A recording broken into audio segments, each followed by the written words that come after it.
Trying out something new with a couple of Michigan legends after a Michigan victory. The Wolverines 80-76. And my first one to Spike Albrecht and Nik Stauskas. There was never any doubt from you guys, right? There's a little bit of doubt. I'm going to be honest. It's a whole lot more fun doing this after a win, for sure. Me and Nick were talking, but great win by the boys and happy to be on here. So thanks for having us. Nick, how about you? Where's your confidence waning at any point? This Michigan team, they always seem to make it a little bit more interesting than it needs to be. Thought they were going to run away with that one a little bit in the second half, but they found a way to keep it close and interesting for the viewers. But again, like Spike said, always good to be talking after a victory, and go blue. So let's take a few moments. We're going to have Will Cheddar joining us here in about 5-10 minutes. Mike Boynton Jr., the assistant who had the scout on this, will also be along here. We will answer questions from live viewers throughout as well. Just initial takeaways. Spike, start with you. How did Michigan get this win in your eyes? Yeah, man. I mean, first off, great win. Like any wins you can come by in the Big Ten are awesome. And Oregon's a good team. Dana Altman's a good coach. I know they had lost 4 out of 5 coming in, but they were, top 15, top 20 not too long ago. Just staying with it. I was listening to Dusty postgame. Like, they played really hard. They had their runs. They had their spurts. Again, probably try to limit some of those turnovers, but they made the plays when they needed to, made big free throws down the stretch. I think they were 17 to 21 from the line. I know Danny hit a couple big ones. So did enough to get the job done and made stops there late when they needed to. Nick? Basketball is a game of runs, and I think throughout the course of the game, Michigan put together a couple of really solid runs. They had an 11-0 run in the middle of that first half that created some separation, and then midway through that second half, they were able to create a 14 to 16-point lead, just making the right play, driving, getting paint touches, kicking out to perimeter shooters. They were great on the offensive glass today, getting second chance opportunities, the points in the paint battle they won. So those things add up throughout the course of 40 minutes, and they were able to capitalize. So both Dusty May and our guest coming up here momentarily, Will Cheddar, they separated one play, an underrated play, as maybe the play of the game. Curious if you guys can figure out what that was. Was there one under the radar play you thought was a big one down the stretch? I know for a fact I'm not going to say the one that they probably have. Okay, what's yours then? Mine was, I thought a big play in the game, and it's probably not the right one, but it was 2-point game, right? Kind of a scramble play. I think it was 76-74. We kicked it out to Danny Wolf. I was telling you before, Brian, he missed a 3, and Namari made a tip out, right? And it's just an extra possession. It doesn't, look like a lot in the stat book, but it got us the ball back. They had a foul. We made 2 free throws, right? Instead of a 2-point game with Oregon's ball, right? 30 seconds left, they come down, drill a 3. This conversation looks a whole lot different. I doubt that's what they're referring to, but to me, shout out to Namari. That's a big play, man. Those are winning plays. That was the play. Man, I'm pretty good at this, Nick. Sync, man. In sync. Don't doubt yourself. Yeah, that's just me queuing up an excuse, dude. So that's amazing, Spike. I would not have guessed that. That's awesome. Yeah. I mean, literally Will, first answer he gave was that, and then Dusty, same deal. And there were a lot of them. Dusty's called them invisible plays. Those plus, I said to him, the very visible plays of those free throws down the stretch. Roddy Gale had gone and missed a couple. Yeah. He was 1 of 2 and 1 of 2. Calm, cool, and collected. You guys know that's not, that is gut check time, those types of free throws. Yeah, I think we were both on the line a lot late game. I'd try to get it to Nick more often than not. But, yeah, step up there. I think he swished them both like big stones for sure, especially when he wasn't having the strongest second half. So to kind of regather yourself and go up and knock those down, that was huge. Speaking of one of the many key cogs in this one, Will Cheddar joining us en route. You're not actually driving. You're a passenger right now, William, right? Wait, repeat that, Brian. You're a passenger. You're not a driver right now, right? Oh, I'm not driving. I'm at a restaurant right now. I got to get some grub. Dude, where you at, Will? Where are we at? Grizzly Peak. All It's right. like one of the only places that's open past 9 in Ann Arbor, I swear. Yeah, There's I like it. 0 spots that are open late. Well, good, man. You deserve it, dude. Great game, bro. Appreciate it. All right, guys. What questions do we have for Will? He's got his mom here. What was your mom's reaction? What were her breakdown as a great athlete in her own right? A little bit close down the stretch. I think everyone kind of thought that. Obviously we had the 14-point lead. Maybe got a little bit too comfortable. And then they obviously cut it. But she's very relieved right now that we pulled it out and got the dub. Yeah, Will, if you don't mind, man. I know it's hard to hear us, but just talk a little bit. How you feeling? I know you were a little bit sick over the weekend. It looked like you banged up your shoulder today, but you stepped up big time. You had 17 points in 17 minutes, man. Just talk a little bit about how you're feeling, and just talk a little bit about the game. What sparked that energy for you off the bench? No, yeah. Shout out to Chris Williams, our athletic trainer. I've been a pain in his butt for the past week, but he's been getting me right with the doctors, making sure that I feel better. So that's been clutch. And then obviously just staying true to how we want to play, going out there, and just hitting the shots that I'm supposed to take, and staying confident. Love it, man. Great job. Hey, Will, talk to me a little bit about this team's overall offense. During the broadcast today, they mentioned you guys averaging 82 a game.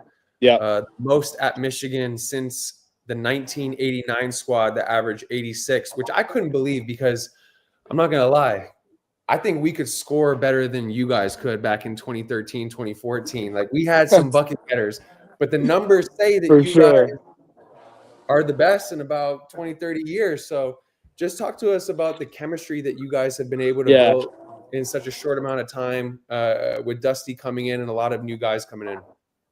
Yeah, it's actually funny that you bring this up. We were talking in the locker room about how we feel that our pace of play has gone down significantly. And we were watching clips from, those first couple games, our Florida tournament, when we were kind of playing some of those non-conference games. We were playing at a really fast pace. And we felt that, as we've gotten into Big Ten play a little bit, obviously we're playing slower teams, a little bit more physical of games, that we've kind of let down our pace. And I felt like tonight especially we came out and we kind of reestablished our pace. We ran the floor. We got some easy buckets in transition, especially with their zone. We did a good job getting it up the floor in the first half. But, I think I just, credit Dusty a lot for I think he did a really good job of recruiting and bringing in guys that he knew could fit his system. It's one of the first things we talked about was pace of play. And so, I feel like he did a really good job of envisioning what he wanted and executing that. Spike, what else do you have for Will? Yeah, I guess fun question here, man. What's on the post-game meal agenda for Grizzly Peak, dude? What's dinner of choice here? You deserve it. Smash burger, salad, and cheese curds. Super Midwest. Super Midwest. Cheddar Bob Super coming Midwest. In with the cheese curds, bro. Yeah. I mean, that is incredibly on brand. Yeah, I would expect nothing less, man. The stereotypes are definitely affirmed here. Yeah. No, that's all right. Well, man, we appreciate you coming on, and dude, love your energy off the bench. Like you've been a staple these last couple of years. So like keep doing your thing as former players. Super proud of you guys. You guys are fun to watch and busting your tails. So great work, man. Sweet. Will, awesome. Thanks for coming on, man. Great win, pal. Yeah, appreciate it, guys. Have a good one. There is Will Cheddar after an outstanding performance. And you got the thing about what Will just bounced back from, same for Vlad Golden. I mean, Vlad lost 10 pounds, Dusty told us on Monday. It is not easy in the middle of a season to, and again, it's tough to gauge exactly. I think Vlad was a little bit sicker for a little bit longer than Will, but Will still was having to grind through it in between Penn State and Rutgers. How difficult is that, especially in the middle of a Big Ten slate? Was it a stomach bug? Because I'm coming off of something myself, and whatever it is, it was not fun what I'm coming off of. But you said you lost 10 pounds. I wasn't aware of that. I'll tell you this, Brian. I was Nick's roommate freshman year, and when he before he played IU, when he would get sick, it was about as dramatic as they get. So I don't know if he would have been able to bounce back quite as well as Will and Vlad. So no. In fact, I did not. Yeah. I laid an egg at Assembly Hall. No, but it does stink, man. Like Nick, you obviously know, like it's a long season. It's a grind, right? Like it's late nights. You're not sleeping all the time. You're practicing. So you get worn down, and the cold weather certainly doesn't help. The travel doesn't help, but it's just part of it. And like that's stuff that people don't realize, outside, fans, committee, none of that. They don't care, right? You go lose a game. So like you got to, figure it out and do what you got to do. Next man up. And I mean, it's cool to see Will have a game like that. And obviously Vlad's been awesome all year, but Will had a big game tonight. Assess what you guys saw from Danny Wolf. 10th double-double, tops in the Big Ten in that category. And it just feels like Danny's ceiling, his skill level is unique. It is at times unicorn-esque for this level because of the fact that he's a 7-footer. He can bring it up in the floor. And again, I don't think we've seen the A game from Danny yet, but 15 and 12 in a B minus game, that's pretty exciting. For me, I think that is the ultimate barometer of a player's ceiling, is when you can start putting together a 15 and 12 on a C plus B minus level game. Because, anyone can have a hot game and, on one night go for 25 and 15 and, it looks great, but like, can you time in, time out, show up and repeat that same performance? And, Danny's now showing that even on games where he doesn't necessarily play his best, or, tonight, let's see, he was 5 for 14 from the field. Didn't have his best shooting night, but was still able to affect the game. And by the way, let's talk about that Penny Hardaway little spin move step back in the first half that he had, that I immediately texted Spike about. And I said, oh my goodness, that is nasty. 100%. I was actually going to bring that up. No, I mean, we're obviously all huge Danny Wolf fans. The kid's a stud. I mean, 15 and 12 tonight, we feel like he didn't play his best game, right? But the team's so balanced, so it's not like it's one guy every night. But I'll say with Danny, I mean, he's just a matchup nightmare, like having the 7-footer pick and roll. He rebounds, like he can just do so much. The thing that I was most impressive with and where I think he can continue to grow is just like limiting those turnovers. I think he had one tonight, and that's huge, right? Obviously, anytime a footer has a ball and they're out in space, like you're going to get some turnovers, but right, it's the sloppy ones that lead to runouts. Let's try to avoid and he's been, tonight he was excellent, 1 turnover. So keep doing that. I mean, he's a stud pro. I'm sure the scouts are drooling over him. I know I would if I was them. No doubt. So, we do have questions that will come in throughout the course of the show from our live viewers. And you mentioned the turnovers. So how do you think they should try to attack it? Because it is a problem, yet in this one, Michigan scored a heck of a lot more points off the turnovers from Oregon than the reverse. Yeah, I mean, I'm going to put my Coach Beeline hat on right now, and Coach Beeline would respond with 5-star passing. That was, and it sounds so silly, but honestly, Coach Beeline we would truly lock in on the fundamentals of catching the ball on a hop on 2 feet, so you don't have an established pivot foot yet, and then following through with a chest pass or bounce pass or wraparound pass or whatever it might be. And to a lot of people, at first, it may have sounded like a waste of time, but it truly wasn't, because once you get used to repeating those motions time and time again, it just becomes a habit of valuing the ball, making fundamental plays. And a lot of these turnovers from this Michigan team, they're not forced turnovers. They're just bobbling the ball on a dribble or a pass or a post entry, which is also another important part of passing, is being able to hit your guy in the post with precision without the defense tipping the ball. So I think this squad just needs to, whether it's in practice, just repping those things. And I'm sure the coaching staff has made them aware of the turnovers. I'm sure everyone's aware of it at this point.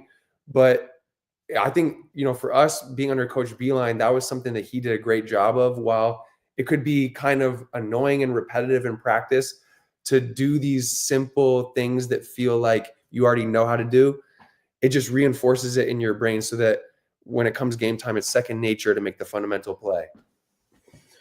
Yeah, and I would say too, we're obviously harping on it. It's been a thing all season long, but they really, and it's not great. They had, 15 turnovers tonight. It's really not that bad in comparison to how it's been. It's just a lot of them were in the second half, I think 10 or 11, right? But on the road, 15, turnovers turns into 20 or 22, 25. And that's obviously an issue. Like, you're going to IU coming up, hostile environment, like it can snowball on you quickly. But yeah, to Nick's point, like, I think more than anything, some of it's style of play. So there's going to be more turnover. They're obviously pushing the pace, getting out going. It's just, to me, it seems like a little bit of a concentration thing, because it's not like they're forcing it. It's just like stupid stuff that we could clean up. So that's like great. That's encouraging. To Nick's point, the basketball's just slipping through your hands or just kind of throwing like nonchalant passes. So I think there's just some things that you're going into the final stretch here. Like, every possession is going to matter. So just tighten up, because if you can knock off 1 or 2 turnovers in each half, like, you're putting yourself in position to compete for championships. And I want to chime in with one more thing on that. Specifically with Danny, it's such a delicate balance with, Dusty chiming in and being like, hey, hey, Danny, you got to take care of the ball. Like, with these passes or these dribble moves, you've been turning it over, because you don't want to take away from the freedom that makes him special on the floor. You know what I mean? When you give Danny that freedom to create, he's 9 times out of 10 going to do something very productive for the team. And sometimes you got to take the bad with the good, in terms of he's going to turn it over from time to time when he's creating, trying to get into the paint, trying to make plays for his teammates. So it is a give and take in that situation. And it's something that'll just come with time and experience of being in that situation where your team's relying on you to create plays. Yeah, I think many people would have expected, with this uptick in tempo, for a lot of the turnovers to come in transition, but it does seem like a lot of them are in half court and are unforced errors. Yeah, no, for sure. It's just, I think it goes back to that concentration thing, just like there's a few sloppy passes here and there. And I hate to say it, but like, turnovers are going to happen. Obviously, it's not a game of perfect. Coach B used to say it all the time. But it's the ones that, turnovers for touchdowns, like trying to eliminate those.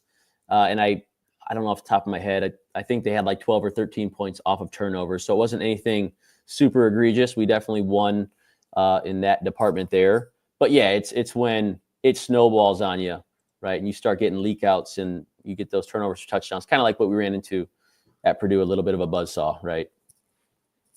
Yeah, it was 12 Oregon turnovers, 25 Michigan points off them. Michigan coughed it up 15 times and only 13 points off those. It's very similar to the Rutgers game, where Michigan gave up, 15 offensive rebounds, and there were only 6 second chance points. So you still want to cut those down. You want to have defensive rebounds, but if you can minimize the impact of them, that's at least you're kind of half measuring it.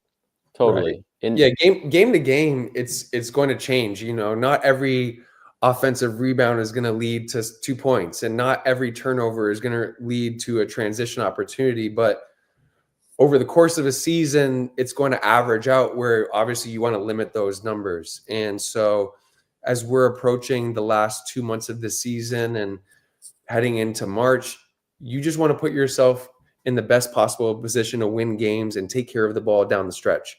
And this team has shown they're able to do it in small stretches, but they haven't been able to show it yet consistently over 40 minutes. That's kind of been their Achilles heel throughout the season.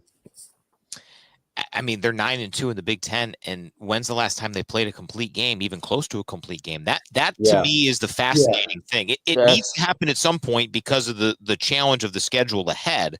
But boy, I mean, that when you're 9-2 in the league and you have a ton of film you can sink into, that is about as good as it gets. Yeah, I mean, we're nitpicking here too. Like we're kind of like grasping at straws and you know, try not to be like all positive. Obviously, we're rooting for this team and we want the best for Michigan basketball. And we're just talking about the areas that they can improve. And again, I think if they can improve in these areas like turnovers, they're a legitimate contender come March. You know, I don't see why they can't beat any team in the country out there in a one-game scenario if they're able to kind of clean that area up. Yeah, the ceiling is really high. We've seen the range is wide, isn't it, Spike? Yeah. No, and you know what? I love that you brought that up, Brian. We're sitting here like nitpicking the hell out of these guys. Yeah. You know, people are probably listening and thinking we're a bunch of haters. They're 17-5, 9-2. It's like, hey, but you know what? That's the refrain. That's the refrain in the locker room. I love it because expectations are high, right? Totally. Like what I loved was coming out of the UCLA game, which if you look at the score and you look at what UCLA has done since then, it's one of the more impressive wins of the year. But Michigan was up 18 and then fell behind by 4 and then won by 19. And I asked Vlad afterward, hey, you guys have learned from, you know, pulling away on teams. And he's like, no, we didn't. We gave up an 18-point lead. Like that's cool to hear. That is for sure. And that's something I was going to say. And like Dusty alluded to that in the post game, right? Like, I think their area for growth, they're still winning games. Like, I think, you know, undefeated at home, like they're crushing it, right? But I think that growth in the next step for them in terms of maturation is you get a 10, 12, 14-point lead.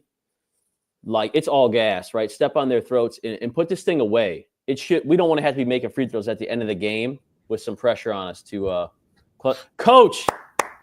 There he is, Mike Boynton Jr. I want to start here because Coach Boynton had the scout, and we were talking a little bit after our pregame interview. And I asked him, hey, you know, did you watch any of those games yesterday? It was a 5-game Big Ten slate.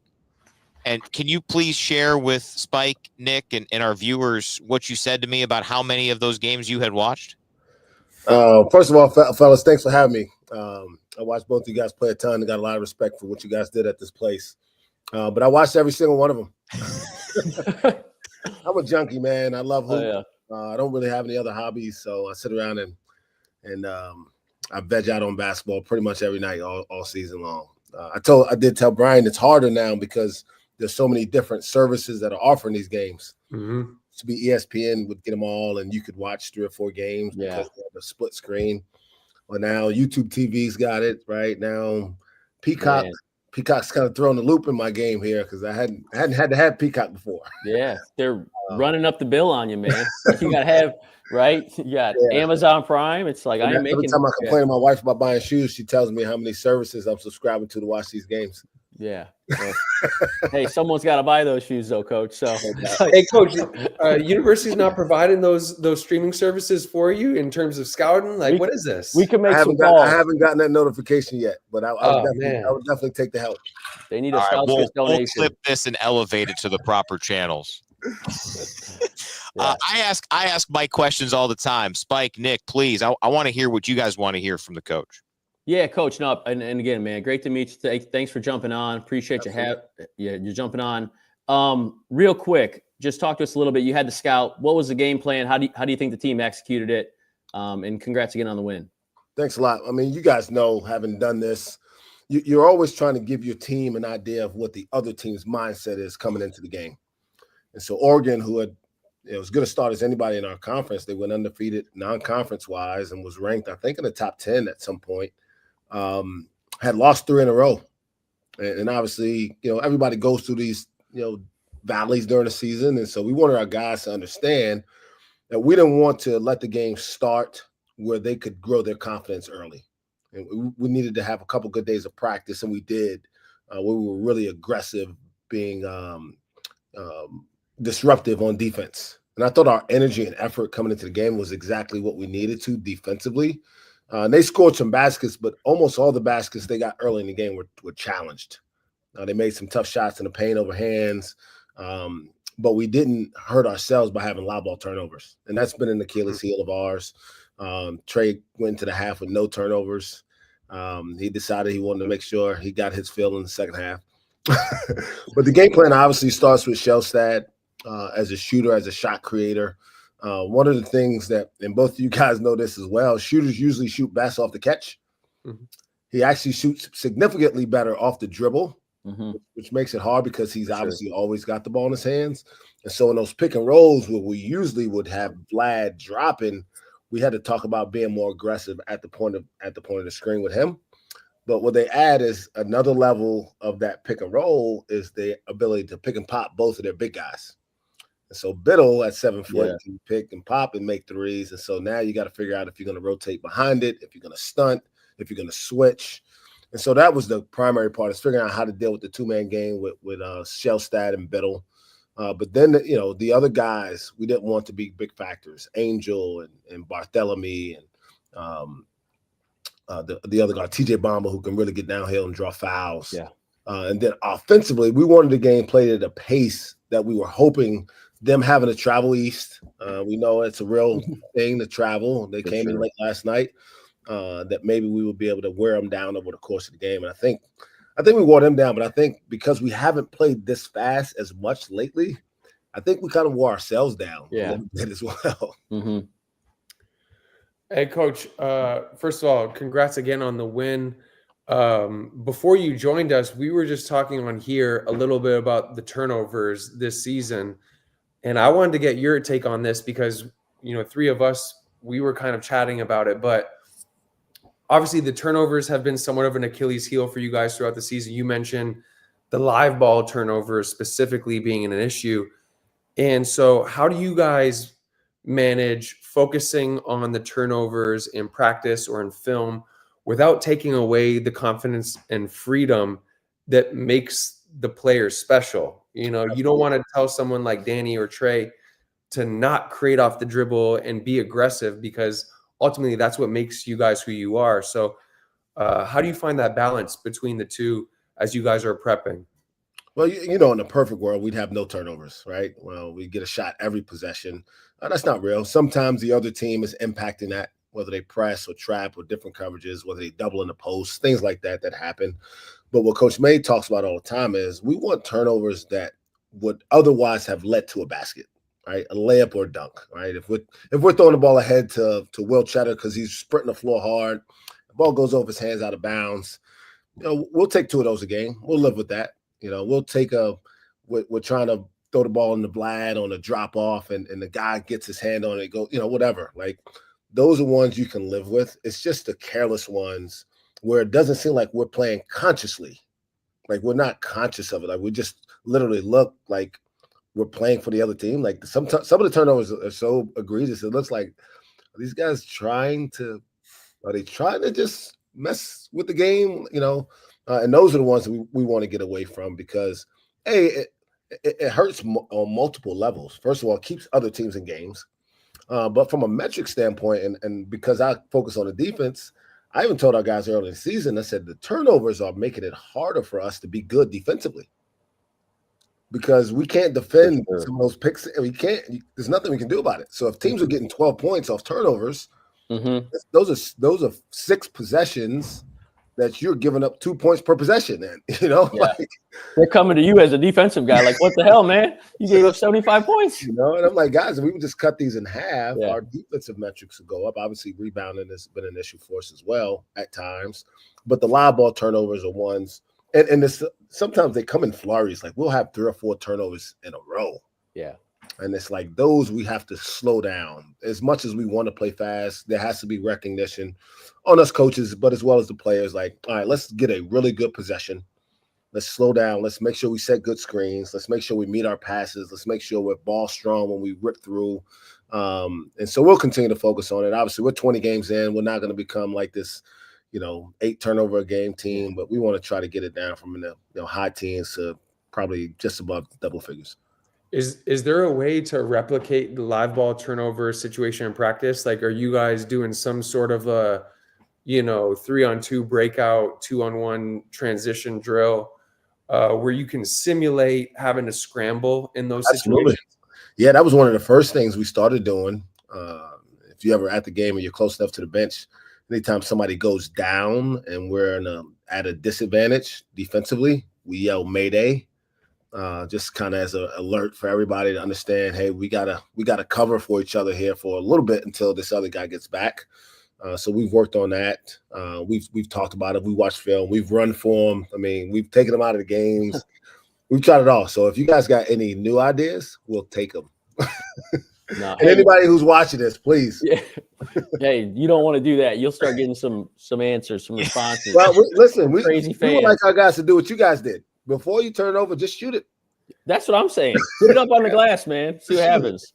No, Coach, I do have something for you. And we kind of asked Will this before you came on, but I want to get your thoughts. Like, from our perspective, I think one of the most impressive things with you guys this year and what you've been able to do and turn this thing around is the chemistry and camaraderie of the group. Like, you guys kind of reconstructed this roster just over the summer, right, in the new era of college basketball. Just talk a little bit about what that's been like and how you guys have been able to, like, help these guys gel so quickly, and then just what you've seen from your perspective is probably a little bit different than Will's side. Well, it's funny you mentioned Will, because to be perfectly honest, Will was a very big part of helping us put this roster together. Awesome. Not that he recruited them, but we were all new. Like, we didn't know where to go eat, like what guys, what to do, and we had like 10 spots we had to fill. Yeah. So Will Cheddar was our resident, basically, student assistant. Yeah. And he got a lot of free meals out of it, but that dude was hosting recruits like every other day for us for awesome. about 3 weeks. And sending a message about what it means to be at Michigan, what it meant to him to be here, and what he believed that we could do together. He hosted Vlad and Danny. He hosted Sam Walters, and so there was a lot of those guys that felt a connection with him when they came. But I think Coach May's, his approach to this has always been about, the team and the program be successful first, and that all the individual accolades will flow downward from there. And our guys have bought into that for the most part. We haven't always played perfect basketball. We're still trying to find the perfect game out there for ourselves. But I think just the way Coach May approaches it, he has such a positive approach. He's very even keel as you watch him coach. He very rarely gets worked up, whether it be with the officials or our players. He just talks to them very direct and in a very mature way that they can receive and understand, but also never take it too personal that it's an attack. So I think between Will Cheddar and Jace Howard and Ian Burns and Harrison Hochberg, guys who were here, buying into what we were going to do, even though they will all have varying degrees of roles, Lamar Burnett included in that, along with the other guys who came in but were willing to sacrifice for each other, right? Black Golden could have went somewhere and, demanded that he be featured as the number one option, and very well could have found a place that would have offered him that, and Trey Donaldson had a lot of options that Roddy Gale did and Sam Walters did, but those guys all pretty much committed here within about a 10-day period of each other, with the message being that we're all going to sacrifice a little bit. I may not average 19, I may average 12, and that I got somebody else who may be used to averaging 19 that may average 15. But I'm going to have a couple 20-point games. This guy's going to have a couple 20-point games. And when you have that kind of balance within your team and guys are willing to accept that, that's when you become not only dangerous to be able to prepare to play with, but it's hard for other teams to prepare for you. It makes it really hard to scout for people to key in on any one particular person. I mean, we go out on the West Coast and Trey was hobbled with an ankle going into the trip. Didn't play great against USC, and then 3 days later, he's got Vlad and Danny both in foul trouble, and he's got to step up and make big shots, and he was ready to do it. Roddy Gale didn't even play in that game. Mari Burnett's had some great moments, and so if those guys can keep that mindset, because it gets harder as you go along, because more and more of your people start telling you what you should do, and the noise comes, and so I think we got to guard against human nature and try to keep our focus on the ability for us to be right here in the hunt for a Big Ten championship in the last month of the season. For sure. Well, Coach, we could talk to you for hours, but it's only midway through game 2 of a Big Ten I know, triple I header. I'm know, keeping I you know. from the TV. At least you don't have to change the channel at all today. No. I got my eye on that Rutgers Illinois game very, very closely. Yeah, no doubt. Well, Coach, appreciate the insight. Always thankful for your thoughts, and we'll catch up with you soon. Congrats on the win. Guys, I think this is pretty cool that you guys are doing this. Yes, sir. Appreciate you, Coach. Mike. Go man. Yeah, absolutely. All right, great stuff there from Coach Boynton. Guys, your thoughts on what you heard from Coach who, boy, you want to talk about, for me, looking back to the offseason, he was detailing the player aspect. To me, I thought one of the many optimistic signs from the early stages of the Dusty May era, there was no known connection of Dusty May with Mike Boynton Jr. To go and get a recently Power 4 head coach who had recruited Cade Cunningham to Stillwater, among other accolades, to secure him as his first staff hire. I just thought that was massive. Yeah, that's a big one. Cade Cunningham's pretty good, and so is Coach Boyd. So that's a huge get. I remember seeing that, and I was like, dang, Dusty's not messing around. But I mean, I've seen post games and whatnot, but like haven't had direct conversations with Coach, and just what a guy. Like for him to come on and give us 10, 15, 20 minutes there, and you can just tell he really cares, man. Cares about the program, those guys. So that was fun. Yeah, Cade Cunningham is pretty good. That guy's got a lot of dough. I can promise you that. He's got a lot of dough. Yeah. Let me get some that's of the that. expert analysis you can expect here on these live streams with Spike and Nick. That's for sure. 9 figures confirmed. He can ball. But no, I think in college basketball specifically, like I look back to our teams that we had at Michigan, and as great as Coach Beeline was, I think our assistant coaches, Laval, Jordan, Bakari Alexander, Jeff Myers, they were so vital in terms of our success and the preparation on a day-to-day basis and the overall vibe of the team. Like they brought life and energy to us on a day-to-day basis. So obviously Dusty is at kind of the head of everything, and he's the guy calling the shots, but all the assistants one way or another play a vital role in the way the team operates and thinks and prepares for each game. So you got to give them credit for the way they've kind of put this roster together and the coaching staff together. It's impressive for how kind of quickly and on the fly it all kind of came together. No doubt. Before we get out of here, certainly want to get some comments, any questions from the viewers we have on the show.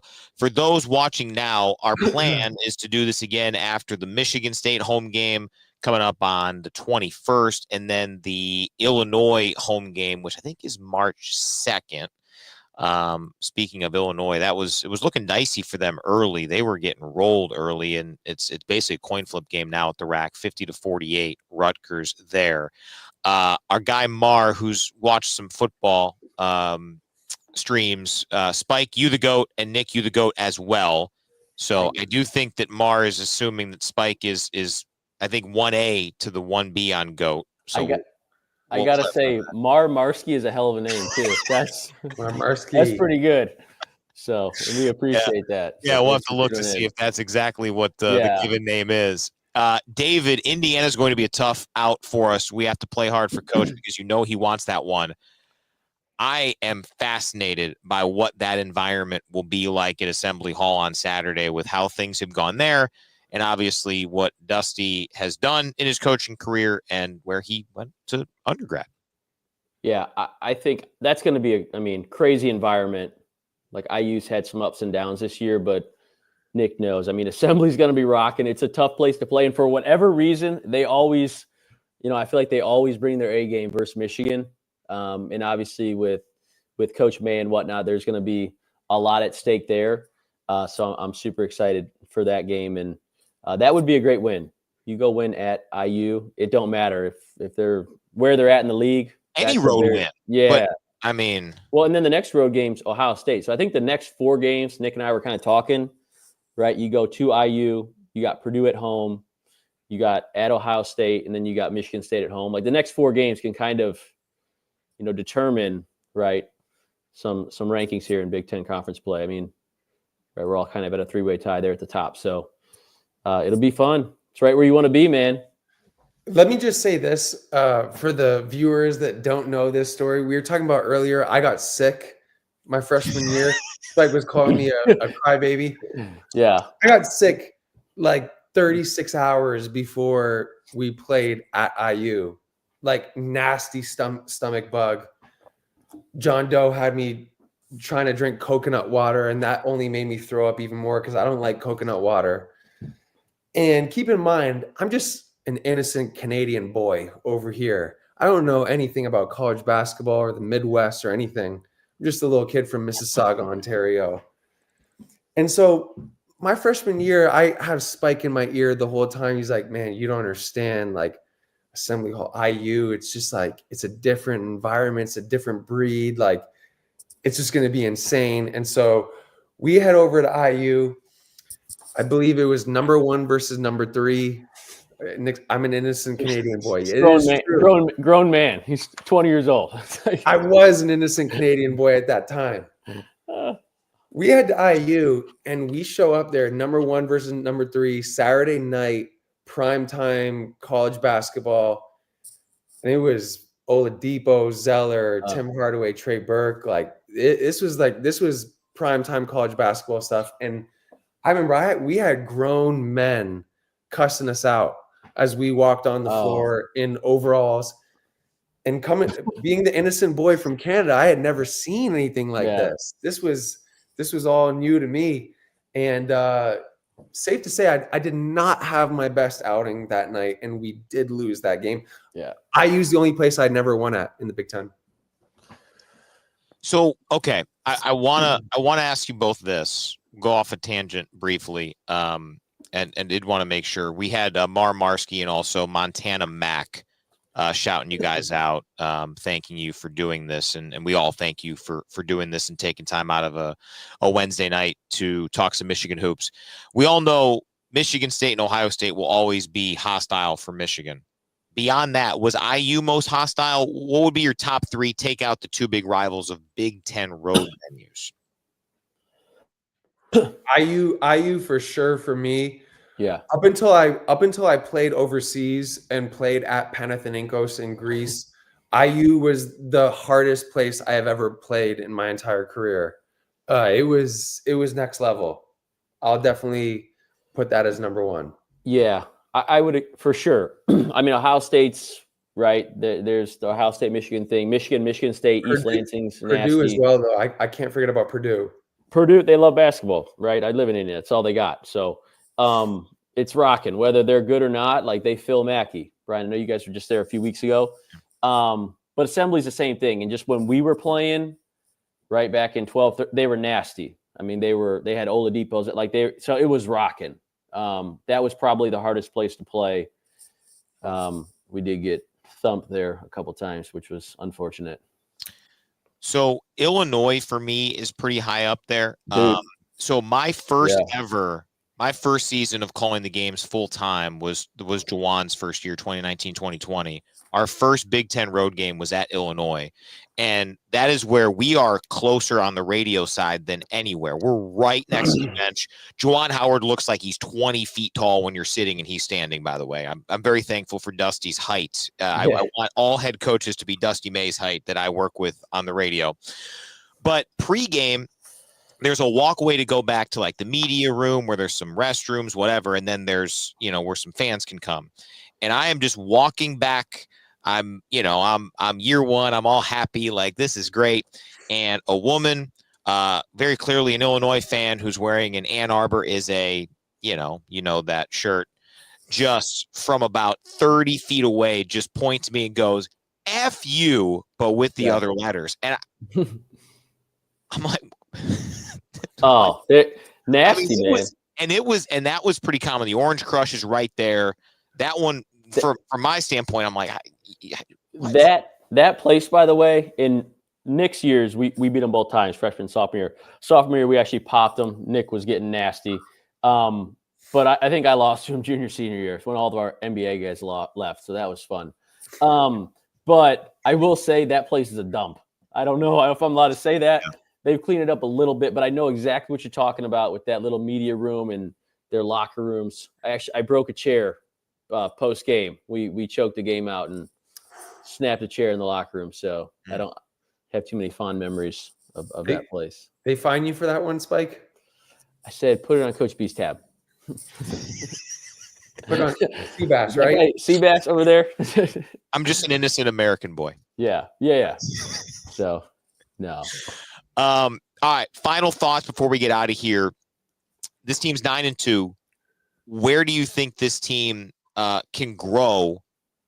And what are you most optimistic about right now from this team? Take out the record, right? Because that very clear, as you see on the standings, this team is even in the loss column in the Big Ten more than midway through a season after going 3-17. Nick, I'll start with you.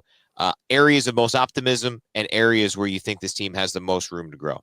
Well, my takeaway is we mentioned Danny Wolf earlier and how impressive it is that he, maybe has a C level, B level game and can put up 15 and 12. And I think in a sense, that's a microcosm of this Michigan team. They're 9-2 in the Big Ten. And I don't feel like they've played their best basketball. Like I don't, I haven't watched them yet and been like, wow, they're firing on all cylinders. Like they just got it going on. They're hot. It's one thing if you're 9-2 and you're saying that and you're like, man, they can't miss a shot. Everything's going their way. But this team just has been consistently, just plugging away. They haven't necessarily played their best basketball or peaked yet. And I think at this time of year, that is a positive to be going into February, March and saying, we haven't even played our best basketball yet. We're 9-2 in the Big Ten, arguably the best conference in college basketball. So for me, that's where you can take some pride in just, not even necessarily pride, but like a little bit of comfort and just say like, look, guys, like we know what we're capable of, even when we don't play our best basketball. So what if we're able to figure it out and continue building this chemistry and turn it into something special come February, March? And we all know that come February, March, it's a lot of it is just timing and a little bit of luck in terms of playing your best games at the right time. And so I don't know. I get a feeling about this team and with Dusty, I think a lot of fans were really excited about Dusty and the energy that he brought. And I just get a feeling that like this could be something special. And even if it doesn't turn into something absolutely special this year, I'm overly optimistic about what could be in the coming years. So that's kind of my takeaway with things right now. Spike? Yeah, I mean, I would, just echo that same sentiment, sitting at 17-5, 9-2, but like, I mean, I think just super bullish on what this team can do the remainder of the year. I feel like we haven't even really scratched the surface of how good we can be in like putting together a complete game, and they're still finding ways to win. And I think a lot of that has to do with how balanced they are, right? Like any game, it can be any given guy, right? Like who steps up and makes plays. But they also got a lot of, veterans and upperclassmen. I think that's huge. Like you get into some of these close games, you get into the tournament time, in my opinion, like those dudes just want it more. So I'm super excited. And I think they're talented enough to beat anybody on any given night. So, right, you get into March and April, like anything can happen. They get hot, they start making shots. They're big, they're tall, they can rebound. Like they are going to be in every game, especially on neutral floors. So that certainly helps. And just super excited, man. And like also very proud of just the performance and what they're putting out on the court every night. Like these guys, you could tell they play their asses off, and they're a lot of fun to watch, really well coached, and the guys seem to all get along. So it's been fun. Well, on that note, thanks to both of you. This is something where we've had some conversations over the last 8-9 months. Yeah. Thanks to our buddy Josh Stoller, who does such great work with the Michigan basketball alumni group, trying to figure out ways to get you both involved, and your passion comes through in our conversations and obviously on this. So we're going to do it again after the Michigan State home game, after the Illinois game. And then, hey, let's see if we can do these after some tournament wins come March. Sound good? Would love to. I say we make it to the Final Four. We do it in person all Done. together. Yeah. We get that going. Nick's I would gonna pay. love that. Nick's gonna pay for my flights. We're all good. Let's go. Right, I'm in. He's an innocent and a very, very helpful Yeah. Canadian boy. Yeah. Awesome. No, this was fun, Brian. Thanks for helping coordinate, man. This was great. No doubt. Thanks to all those who watched. Again, we'll be back. Be about an hour after the end of the Michigan State game. Thanks to Josh Stoller. Thanks to Will Cheddar and Mike Boynton Jr. for coming on. That is incredibly generous. Right now, I think Will's probably enjoying a cheese curd or two, so good on him. Thanks to Tom Wyrot for all his help as well. For Nik Stauskas, Spike Albrecht, I'm Brian Boesch. Thanks for watching. We'll talk to you all next time.